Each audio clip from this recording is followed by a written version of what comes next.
que eu entendo que foi o dilúvio? O pessoal pensa, e aqui eu até devo muita coisa ao Dr. Naur Neves, que foi geólogo da Unesp por muitos anos, aposentou, um amigo meu mora lá em São Carlos. Um dia ele explicou, ele é criacionista, o que seria esse processo. Se a gente olhar para a Lua, você vai ver que a Lua tem um monte de mancha escura. O que são aquelas manchas escuras? Aquele magma. Basalto. Basalto. Mas não tem vulcão na Lua. Tem. Não, vulcão que eu digo assim... Ativo? Ativo. Ativo não. Já teve muitos. Não tem, exatamente. Mas a gente enxerga. Exatamente, é isso que eu ia chegar. A gente enxerga, mas não é ativo, é esse tipo de falar. Não tem vulcão. Então, acredita-se, pelo menos a corrente de alguns, que tem aquele cinturão de asteroides. Tem um cinturão de asteroides. Você tem Terra, Marte, Júpiter. Entre Marte e Júpiter tem esse cinturão. É como se pegasse um sistema solar, e aí você, no lugar onde teria um planeta, tem um monte de pedrinha. Rodando assim. Pedrinha, tá? Manda bala. Pedrinha. Falar assim. Daqui a pouco o Sérgio vai... Aí essas pedrinhas... Eu mandei pro Bruno um negócio aqui, depois ele vai mandar pra você, da menina explicando da Terra aqui, viu, Bruno? Você vai ver que depois a explicação mais excelente da Terra. Eu ri demais. Mas então esses meteoros, também vou usar como leigo a diferença de meteoro, meteorito, astroblemas, eles vieram. Muitos deles vieram arremessados em direção à Terra. Muitos deles bombardearam a Lua. E muitos deles bombardearam a Terra. Quando eles bombardearam a Terra, o dilúvio não seria apenas uma inundação, uma enchente, com a arca flutuando ali. Foram astroblemas caindo e provocando maremotos e tsunamis de alturas estrondosas, causando a destruição de quase toda forma de vida. Isso aí encaixa no que a gente chama, né, de extinções em massa. Exatamente, é esse o ponto. É o que a Bíblia chama de dilúvio, o que a Bíblia chama de dilúvio seria extinção em massa. E nessa destruição toda, a Terra ficou de que maneira? O Sérgio falou num momento aí, a Terra não é tão firme como a gente acredita. E não é mesmo. A Terra está movendo. Então, eu vou comparar a Terra, vou tentar falar de uma maneira que eu, leigo, posso entender. É como se a Terra fosse um ovo cozido, mais ou menos um ovo pochê, sabe? Que ele caiu no chão, ele está quase cozido. Ele caiu no chão, trincou a casca, mas dentro, aquela parte mole do ovo está ali dentro. É isso aí. E as cascas estão todas trincadas aqui. São as placas. São as placas tectônicas. Essas placas trincadas, que como esse ovo também está em movimento, uma casca do ovo entra debaixo da outra, faz assim, aí você tem a questão dos terremotos, e quando você pega esse ovo, ele tá igual uma bola de beisebol, aquela costura no meio ali, você tem uma falha enorme ali, que é onde tem as maiores pontos de terremotos. Você tem o terremoto lá da Turquia, que vazou para a Síria, que pega também até em Portugal, atravessa, vem passar na Califórnia e tudo mais. Então, essa é a situação da Terra, e isso causou um cataclisma tal, que destruiu toda a forma de vida.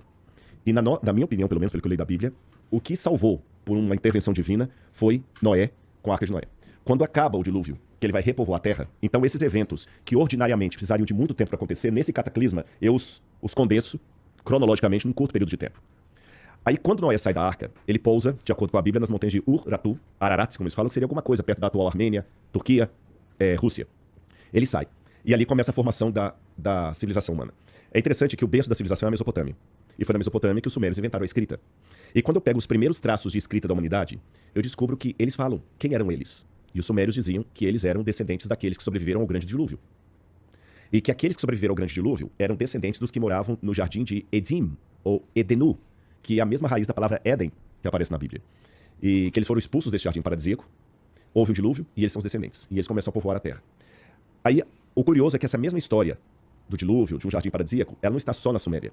Você encontra entre os índios incas, maias, astecas, em vários povos ao redor do mundo. Ela não é uma coisa exclusiva daquela região. E ali começou o berço da civilização. Depois vem o Egito.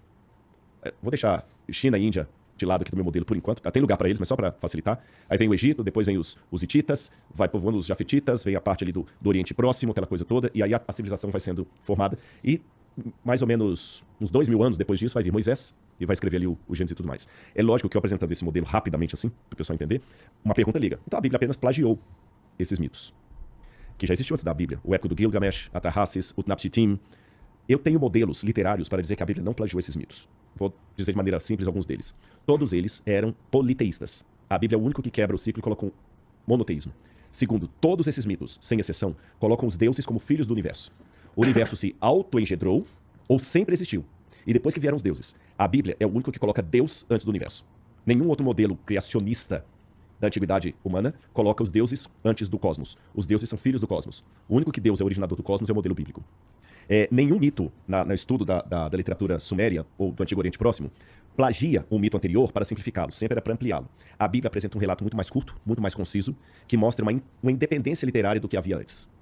Então, por isso que literalmente, eu tenho que encaixar a Bíblia fora. E dizer que essa história de uma catástrofe da Terra foi algo tão sério que até as primeiras civilizações humanas deram testemunho dela. E a Terra, com tudo que a gente vê hoje, os fósseis, as montanhas se elevando, uma série de coisas, na minha opinião, é como se fosse uma enchente. Quando eu estava indo pro colégio, estava aquela chuva. Aí você olhava, depois que a água ia embora, deixava aqueles veios assim, aí eu ficava brincando gigante. Ó, é isso aqui que o dilúvio deixou na Terra. E o último argumento aqui, só para entender. Por exemplo, hoje, até tem uma hora que eu perguntei para o Sérgio, ele confirmou. Água em Marte. Como é que a pessoa sabe que havia água no planeta? Pelos veios deixados, pelas imagens. Marte tem as imagens da Terra. Então a Terra foi um grande mar. Ela foi inundada, o planeta inteiro. Para onde foi essa água? Olha os polos.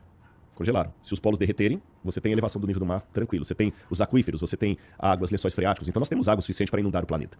Essa, em síntese... Mas termina aí que depois eu falo, porque tem uma visão errada da Terra, viu? Essa, em síntese, é a minha ideia do que seria o dilúvio. E as montanhas, ou a tectônica de placas e tudo mais, seria mais ou menos a ideia. Mas pode corrigir minha visão errada. Não. Primeiro falar do dilúvio, né? Assim, cara, eu não entendo nada de Bíblia, viu? Não, zero. Talvez, pode ser que a Bíblia tenha toda uma linguagem, vamos dizer... Como pode dizer? Pô, não sei se é poética, né? Mas simbólica e tal. Porque, por exemplo, eventos catastróficos na Terra aconteceram. Pelo menos 5 grandes deles, que são as 5 grandes extinções em massa. A última, 66 milhões de anos atrás, que muito provavelmente foi a que acabou com os dinossauros na Terra, que a gente hoje não sabe exatamente o que aconteceu. Pode ser que tenha sido o asteroide que bateu ali onde é Chicxulub hoje, mas também tem as trapas de Deccan, que é um evento vulcânico, de vulcanismo muito grande que teve na Terra, que pode ter ajudado. Essas duas coisas podem estar ligadas uma à outra. Agora, o ano passado, descobriram 2 crateras na África que datam da mesma de Chicxulub, então pode ser que não tenha sido um asteroide só, pode ter sido que tenham sido vários e tudo mais, mas o que importa é, depois desse impacto e tal, teve tsunami, isso aí a gente já consegue medir a altura dela, até onde ela chegou e tudo mais, e isso logicamente ajudou para acabar com a vida na Terra. E depois de tantos anos, milhões de anos, milhares de anos, a vida começou a florescer de novo e tal, porque aí as coisas foram acalmando. Aliás, foi até bom, porque aí os mamíferos tiveram a chance, né, de estar aqui e tal, e aí tem toda a história do planeta. Tem um livro muito legal que chama O Dia... Como que é? É o dia depois da morte dos dinossauros, sabe? É um livrinho muito, muito interessante. O cara conta tudo isso aí com as coisas da geologia e tal. Agora o negócio da Terra com relação à água, cara. A Terra é um planeta rochoso. A gente tem muito pouca água. Se você fizer a relação de água, da massa de água com a massa do planeta, é muito pouquinha. Ganymedes, Europa, Encélado, que são essas luas aí dos planetas, tem muito mais água. Tem 90% do volume da massa do objeto é água. A Terra, ela tem muito pouca. A gente fala que 70% da superfície da Terra é coberta de água. Cara, mas a superfície da Terra não é nada perto do planeta, entendeu? Se você vai entrando ali, manto, núcleo interno, núcleo externo e tal, a quantidade de água vai ficando muito pequenininha, muito mesmo. Então, assim, muita gente fala, né? Ah, não, a Terra tem água pra caramba. Não tem, tá? Então, por isso que a gente chama a Terra do quê? Planeta rochoso. Não, tem o pessoal que fala planeta água. Mas a Terra, na classificação, é um planeta rochoso, que ela é muito mais. Por isso que a densidade, se a gente tivesse tanta água assim, a densidade do planeta seria muito menor. E a densidade da Terra é a densidade de rocha mesmo. Então a Terra é um planeta rochoso. Não quer dizer que a água também vai acabar, fique tranquilo, tá? Tem água suficiente aí e tem mais água sendo descoberta. Mas você acha que a água que tem não seria o suficiente para cobrir toda a Terra numa catástrofe? Para cobrir toda... Suponhamos, se as calotas... Não, se as calotas todas derreterem, eu acho que não. Acho que sobraria ainda bastante terra, entendeu? Porque realmente o que eu já ouvi, a explicação é essa, mas também, como falei, aí entra a área que eu não domino. Corte rápido.